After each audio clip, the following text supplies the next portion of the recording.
It is 7 a.m. and I can hear my 2-year-old and my 4-year-old son just starting to stir in the other room. So we'll see how this goes. And I'm on my second cup of coffee here. Liz, I must say, from my side, I have immense respect for the work you do, but even more respect for the fact that you're up and functioning and looking as spectacular as you are at 7 o'clock in the morning. My brain only wakes up at 10 at the earliest. So thank you for joining us. I'm going to go straight back to you to tell us about your story. But I have to say, I bought your book a while ago, and I actually got it on my Kindle. And before I went to bed, I started reading it. I actually have a deal with my husband that I'll try to get to bed earlier. So I read it secretly, thinking that he won't see. So I kind of had my back to him, and I had it under the blankets. And within the first chapter, I laughed out loud quite a few times, and I was crying. And eventually, after 2 hours, he asked me to please move to the living room because he couldn't sleep at all. So just the book is amazing, and we can't wait to hear about your story. Tell us how you, as someone who wasn't really interested in fashion at all, started an ethical fashion brand while you were in Uganda. We can't wait to hear the whole story. Well, thank you so much, Mel. I really appreciate that review. There's nothing that speaks quite so highly to an author's heart as, a book being so good that it causes marital discord. So I appreciate that. So my story you're right. It's very unlikely because I did not set out to start a fashion brand. I actually had no interest in fashion or design in my high school or even university days. In fact, I kind of considered myself a little bit anti-fashion, if I'm being honest. That's kind of the dirty little secret of a now CEO of a fashion company. I really believed, that if you were into fashion, that was shallow and materialistic. And I was a journalism student and was really set on making, some sort of impact in the world. I also had zero interest in business, no business interest. I come from a background of family members who are pretty firmly in business, more kind of like on the finance side. And growing up, I always saw myself very distinctly different than that. Again, like if I just really believed that if you were going to make a positive impact in the world, you were going to do it through starting a nonprofit or be involved in social justice or humanitarian aid work or something along those lines. And so for me, business just really didn't have any place. So my life now as, the CEO of a for-profit fashion business, as you can tell, consists of eating a lot of humble pie. and really it has grown my belief that God can use anything to make the world a little better and brighter, and that it's up to us to kind of stay curious and open to the mechanisms in how that can happen. And so to kind of close the gap between how I went from being an anti-business, anti-fashion company CEO, I'll rewind a little bit. And I'll tell you that when I was in university, I mentioned I was a journalism student, was really interested in the issues that were facing women and girls that were living in extreme poverty and in conflict and post-conflict zones. And so I studied it, I wrote about it, I knew a lot in my head about this issue and how poverty and violence disproportionately affects women and girls all across the globe. And I graduated from college and, I was super idealistic and thought I would find a job with some organization that, would pay me to travel across the world and to write and report on these really important issues. And turns out that didn't happen because no one was interested in, sending a 22-year-old that has like no real life experience. I had never really left the United States of America before to do that. And so I got a job at a corporate communications firm. And I was about 3 months into that job when I had this kind of come to Jesus moment that really changed everything for me.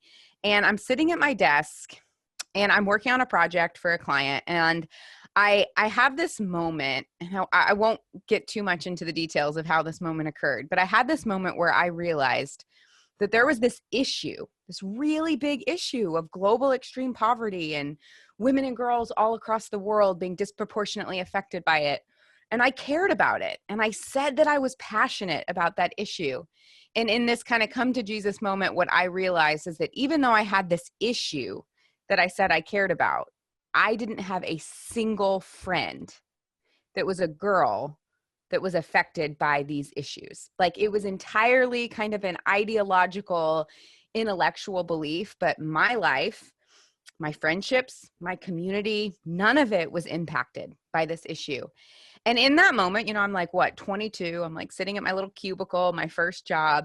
And I kind of realized that it's like, there's a really big delta between what you say you care about and the actual life that you're building, and kind of the trajectory, the natural kind of trajectory of where you are in the life that you're going to build here.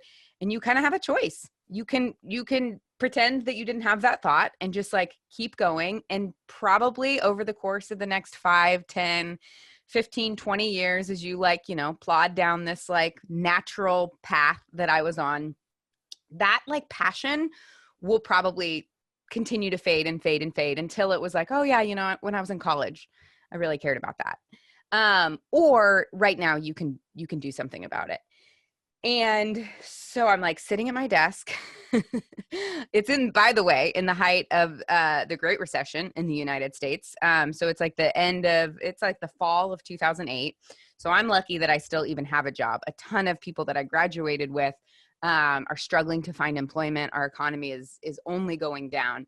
And I put in my 2 weeks notice at this corporate communications firm, and I bought a one-way plane ticket to Uganda.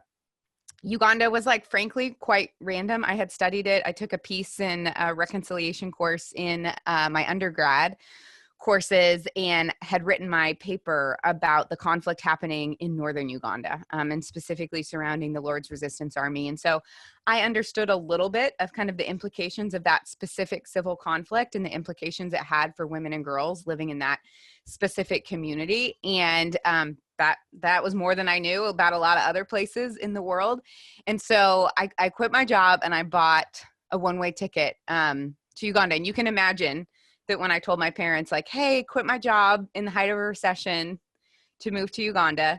And they were like, what happened? Why? And what are you going to do? You know, we're Americans. So we're like very, very focused on like productivity and having a plan and what are you going to do?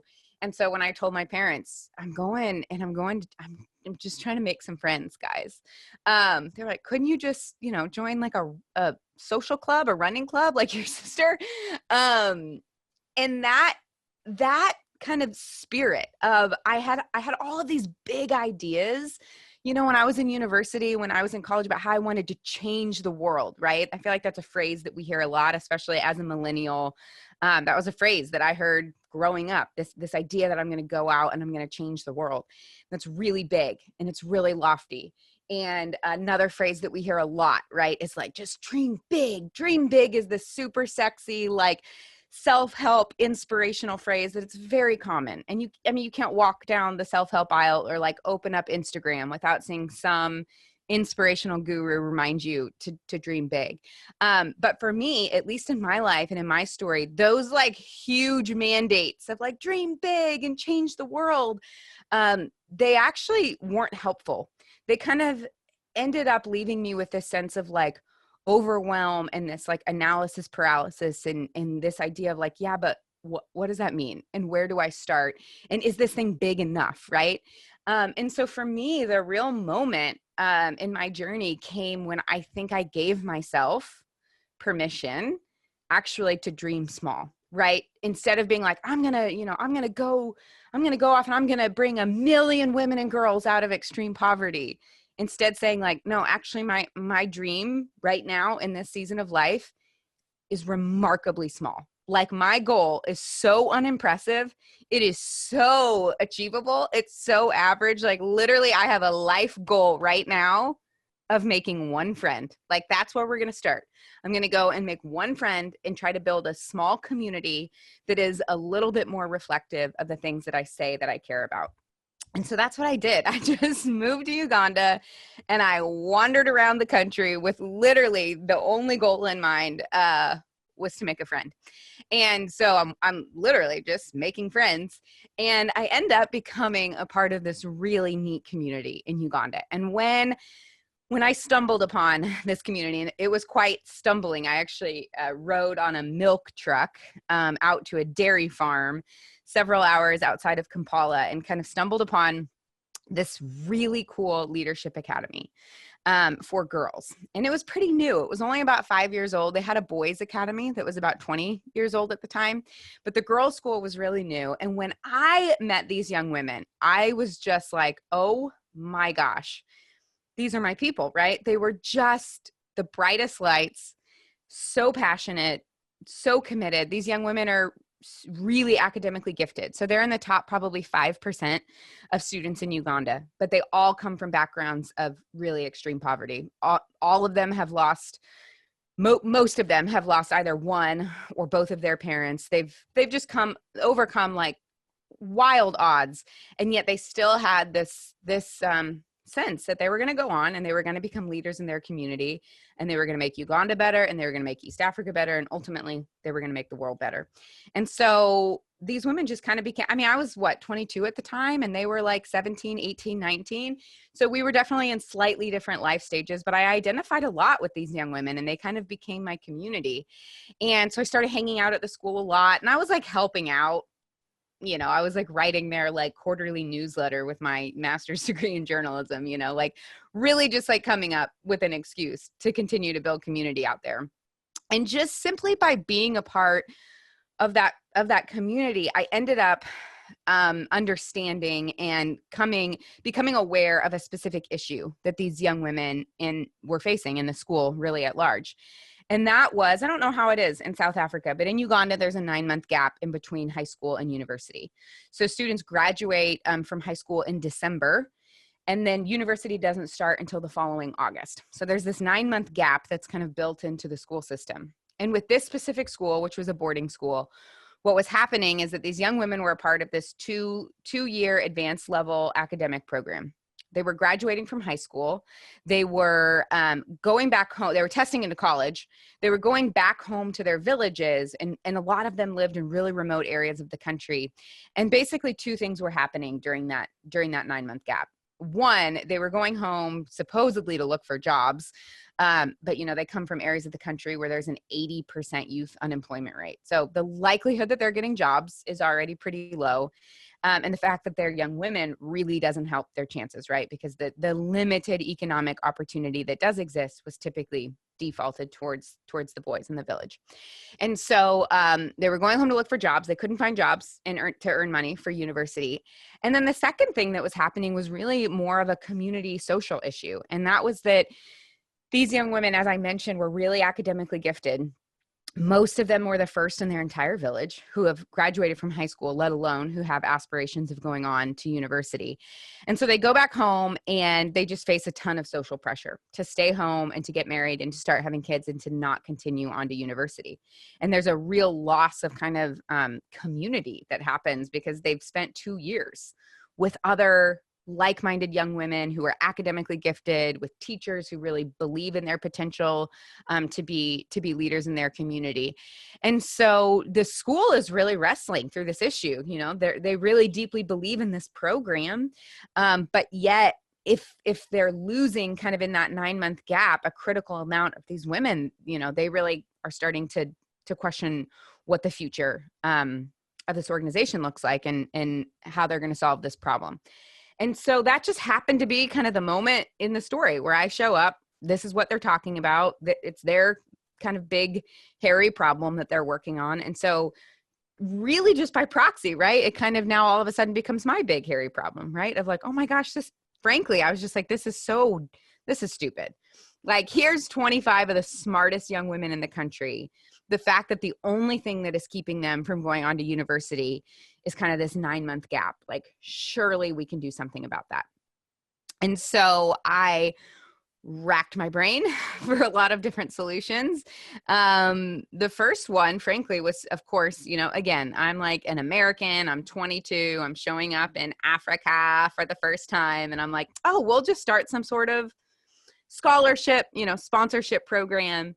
And, I'll connect young women in Uganda with young women in the United States, and they'll sponsor them to go to university. And I kind of went down that track for a while. And I started thinking about it and thinking about how it would work and how we would talk about it and, kind of the mechanics of it.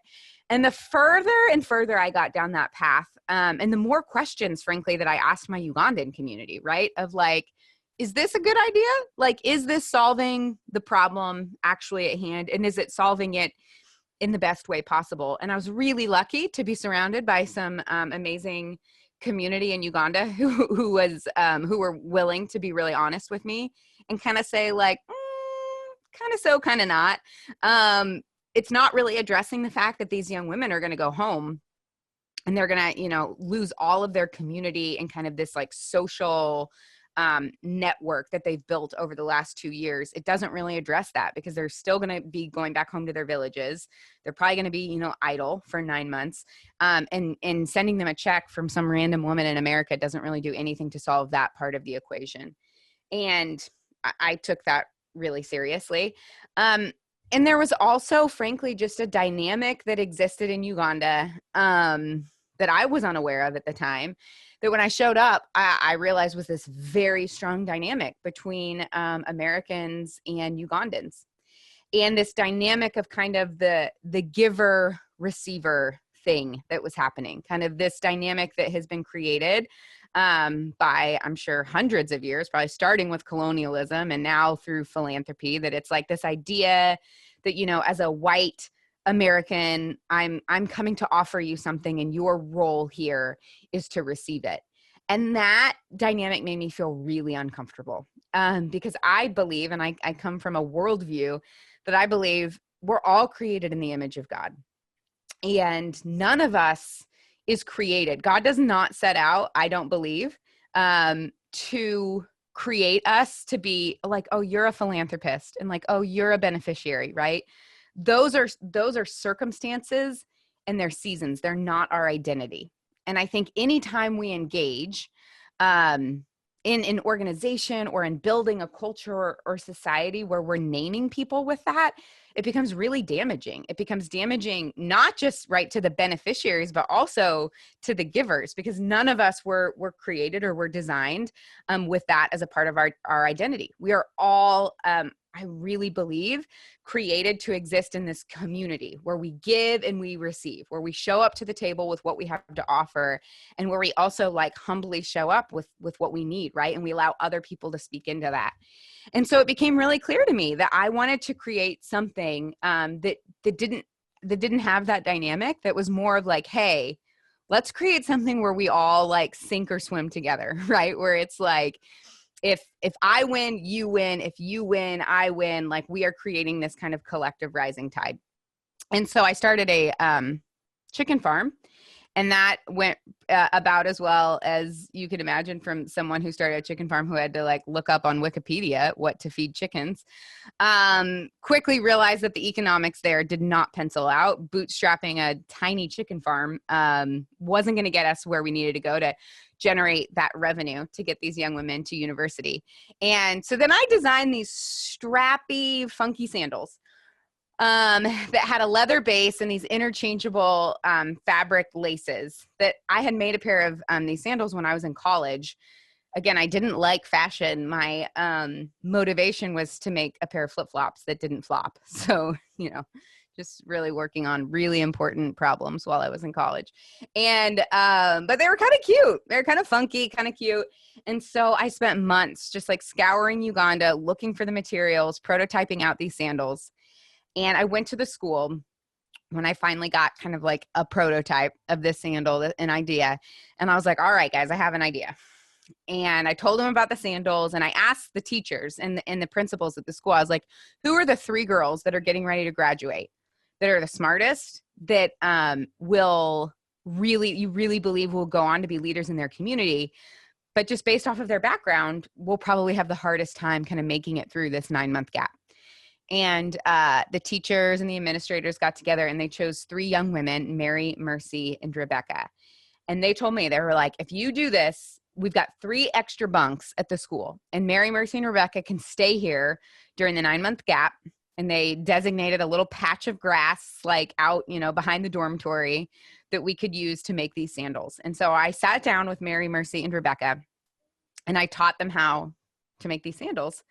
And I made a promise to them. I was like, here's the deal.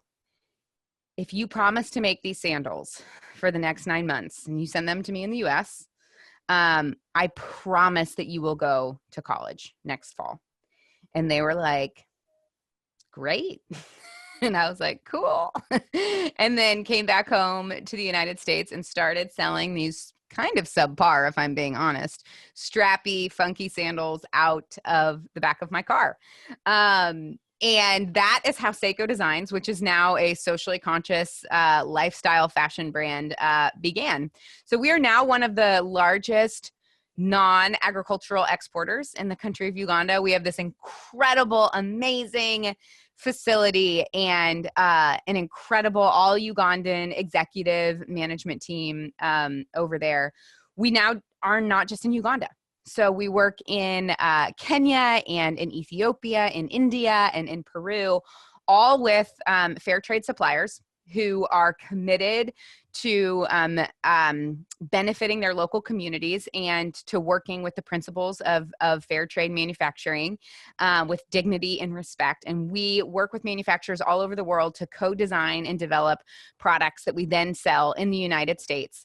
And we sell those products through a network, actually, of what we call Seiko Fellows. And these Seiko Fellows are primarily women.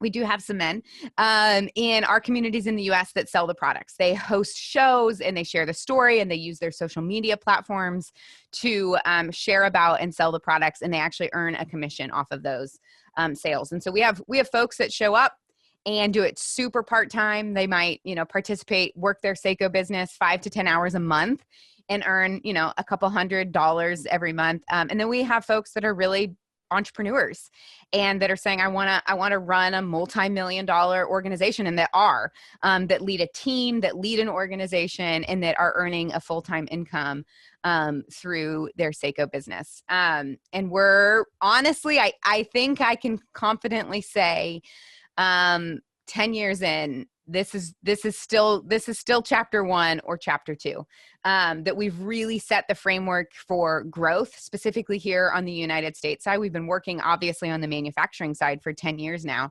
but are experiencing some incredible momentum, even remarkably by God's grace in the midst of this COVID-19 pandemic, right? We're growing about 100% year over year right now and seeing a lot of momentum specifically in our sales field, and feel really confident that over the next several years, we're going to have a really fun kind of growth trajectory before us, and kind of dreaming about what that looks like to scale manufacturing in Uganda, and of course with our other partners as well. But all of that, I guess I will remind you, all of it started with a really, really small vision and small dream. And I just really want to encourage any of you who are on this call, who are hearing from these amazing fellows who have started these awesome businesses with these huge visions. If you're in a job, or if you're thinking about what your next season looks like, or if you're frankly in the midst of it right now and feeling really overwhelmed or discouraged or paralyzed about what that next step is, I really, really want to encourage you that it's okay. It's okay to take a step back. It's okay to take a deep breath. And it's okay to take that really big dream that's super impressive, and to make it really small, and to make it smaller and smaller and smaller and smaller and smaller until it's something that you can actually say, I'm going to do this, and I'm going to do it tomorrow. It is so small, and it is so actionable, and it is so unimpressive and average and easy that this is a dream. This is something that I can do tomorrow. And when you do it, to do it and then to celebrate it, right? Because so often, there's a verse in scripture that says, do not despise small beginnings, right? So often we're like, no, it's not big enough. It's not impressive enough. But so often those really big, impressive things actually come when we give our small dreams the dignity that they deserve, and then we actually act on them, and when we do the thing. So wherever you are today, whether you're in the midst of it, whether you're on the starting block, I just really encourage you. I will be here cheering for you and cheering for your really tiny, seemingly unimpressive small dreams. Thank you guys so much for letting me share.